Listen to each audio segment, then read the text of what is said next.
Hi, instead of trying to decide where the line goes in every single relationship you have for each new incident that occurs, let the relationship trust boundary model help be your guide so you can know where the line is and how much to share to make the relationship both safe and healthy. You're going to use trust to be your guide. So part of the physical boundary is going to depend on the type of relationship it is. So for example, if someone is a coworker, then physically they're probably going to go in the coworker rung, but maybe you haven't known them very long and you don't know if you can trust them or not. So you could emotionally place them in the acquaintance rung, and that way you only share at the level you would share with an acquaintance. If you don't know what I mean by that, you can go back and watch the videos for what is healthy to share based off the type of relationship you have.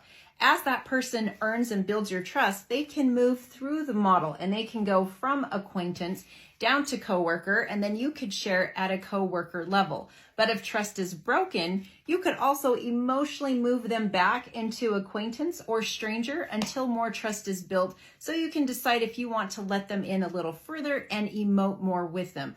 If you're not sure what I mean about emoting or letting them in more, you can go back and watch the video that is for emotional boundaries. If you like this information, I am launching a guide that has all the specific information you need to be able to use the model. You can also go to relationaltrauma.101.podia.com for more resources. Take good care.